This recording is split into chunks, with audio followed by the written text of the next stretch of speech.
Hello students, good morning. Today we discussed BSc part first, paper first, mechanics, unit second. Today's topic is conservative force. संरक्षी बल क्या है? पहले आपने 11th-12th के अंदर संरक्षी बल के बारे में पढ़ रखा। संरक्षी बल क्या होते हैं? वह संरक्षी बल वे है जिसके द्वारा किसी कण को एक बिंदु से दूसरे बिंदु तक ले जाने में किया गया कार्य कण के पथ पर निर्भर नहीं करता। अर्थात वे बल जो जिस किसी बिंदु को एक बिंदु से दूसरे बिंदु तक ले जाने में जो किया गया कार्य है वो कार्य उस पथ पर निर्भर नहीं करता है। ऐसे बल जो है वो बल क्या कहलाते हैं? यानी किसी न किसी बल के थ्रू ही कार्य किया जाता है।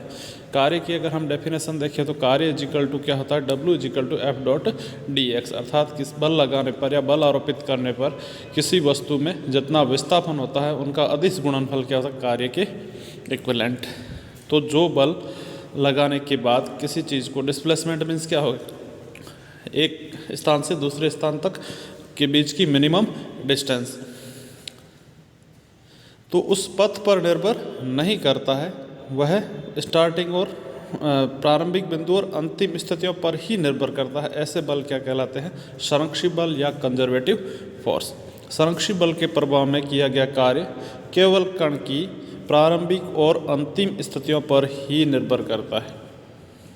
अर्थात यदि एक कण जो है चित्रानुसार दिया गया कि बिंदु ए से बी तक दो पथ है, वो ए बी पी और दूसरा पथ है ए क्यू बी मार्ग द्वारा ले जाया जाता है, तब संरक्षी बल वह है जिसके लिए W is equal to integration of A B P path F dot D R equivalent to integration A Q B F dot D R. यानी कि जो किया गया कार्य वह पथ पर निर्भर नहीं करता। हमने यहाँ दो उदाहरण लेकर के दो पथ बता रखे हैं और ये अनंत भी हो सकते हैं। अगर वो पथ पर निर्भर न करके दोनों पोजीशन इनिशियल और फाइनल स्टेज ए और बी पर स्थिति पर निर्भर करे तो वह अगर बल समान है यानी किया गया कार्य अलग अलग हो सकता है, लेकिन बल जो है वो क्या रहेगा? संरक्षी रहेगा। तो किसी कण को एक बिंदु ए से बिंदु बी तक ले जाने में दो संभव मार्ग है जो उपरोक्त चित्रानुसार है। यदि कण को बिंदु ए से पथ ए बी पी द्वारा बिंदु बी पर ले जाकर वापस पथ बी क्यू ए द्वारा बिंदु ए पर ले जाया जाए, तब बंद वक्र A P B Q A के लिए किया गया कार्य क्या होगा? कुल कार्य W is equal to A B P F dot D R plus B Q A F dot D R. अब कण को विपरीत दिशा में चलाते हुए बी क्यू ए पर बिंदु बी से बिंदु ए तक किया गया कार्य और बिंदु ए से बी तक पथ ए क्यू बी पर किया गया कार्य निम्न प्रकार होगा। अर्थात B Q A F dot D R is equal to minus A Q B F dot D are.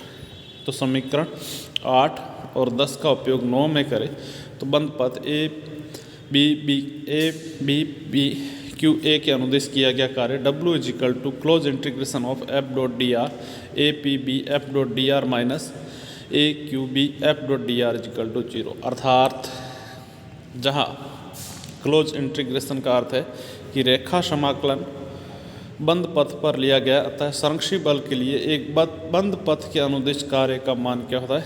0 होता है। तो संरक्षी बल में या संरक्षी बल के लिए किसी बंद पथ के अनुदिश किया गया कार्य का मान 0 होता है। दूसरा, कार्य ऊर्जा प्रमेय से हम देखें तो W is equal to integration F dot D R is equal to delta K, यानी डेल्टा के मीन्स उसकी गतिज ऊर्जा में परिवर्तन, जो कार्य ऊर्जा प्रमेय से है गतिज ऊर्जा में परिवर्तन किए गए कार्य के इक्विवेलेंट है। तो कार्य F is equal to F dot D R और गतिज ऊर्जा में परिवर्तन डेल्टा के।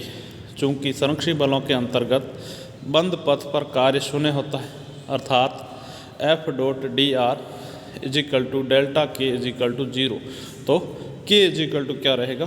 कांस्टेंट या नियत। अतः यदि किसी कण की किसी बल के प्रभाव में यदि किसी कण की किसी बल के प्रभाव में एक पूर्ण चक्र के लिए गतिज ऊर्जा नियत रहती है तो वह संरक्षी बल या बल जो है वो क्या कहलाएगा? कंजर्वेटिव फोर्स कहलाएगा या संरक्षी बल कहलाएगा। वे बल जिनके लिए उपयुक्त परिभाषा लागू नहीं होती वो क्या कहलाएगी? असंरक्षी बल कहलाएगा। अर्थात इन बलों के लिए किसी बिंदु ए से बिंदु बी तक किसी कण के विस्थापन में किया गया कार्य पथ पर निर्भर करता है। अर्थात WAPB not equivalent to WAQB, या एक पूर्ण चक्र में बल द्वारा किया गया कार्य शून्य नहीं होता। Close integration of F.dr not equal to 0। एक पूर्ण चक्र में कण की गतिज ऊर्जा का मान परिवर्तित होता है। एक पूर्ण चक्र में कण की गतिज ऊर्जा का मान परिवर्तित होता है। जैसे गुरुत्वीय बल G is equal to capital G m1 m2 upon r²। स्थिर विद्युत बल, प्रत्यास्थ बल इत्यादि बल क्या संरक्षी बलों के उदाहरण हैं। यानी इन बलों के अंडर किया गया कार्य अगर ये क्लोज इंटीग्रेशन में है, जैसे हम अगर वो बंद पथ में है जो जिसका स्टार्टिंग और अंतिम पॉइंट इनिशियली और फाइनल पॉइंट एक ही है, तो किया गया कुल कार्य शून्य होगा। तो गुरुत्वीय बल, स्थिर विद्युत बल और प्रत्यास्थ बल में अगर बंद परिपथ में किया गया कार्य शून्य है तो ये संरक्षी बल है। दूसरा है जैसे घर्षण बल, श्यान बल इत्यादि असंरक्षी बलों के उदाहरण। सामान्यतः ऐसे बल जो वेग पर निर्भर करते हैं। दूसरी डेफिनेशन में हम ये कह सके ऐसे बल जो वेग पर निर्भर करते हैं असंरक्षी बल कहलाते हैं। Thank you. नेक्स्ट हम अगले वीडियो के अंदर डिस्कस करेंगे संरक्षी बलों के अधीन कण की गति। तो यहाँ हमने असंरक्षी और संरक्षी बल के कुछ उदाहरण दिए। संरक्षी बल यही है कि वो जो है उसकी संरक्षी बल किसी किया गया कार्य जो है कार्य के ऊपर निर्भर करेगा। यानी बल के अकॉर्डिंग अगर किसी वस्तु को विस्थापित किया गया है तो विस्थापित करने के दौरान उसके पथ पर निर्भर न करके उसकी अंतिम और प्रारंभिक स्थिति पर ही निर्भर करता है। अगर ये बंद पथ में है तो वो शून्य हो जाएगा, और बंद पथ नहीं है तो किया गया कार्य किसी भी पथ के अकॉर्डिंग किया गया कार्य इक्विवेलेंट होगा संरक्षी बल के अधीन। Thank you.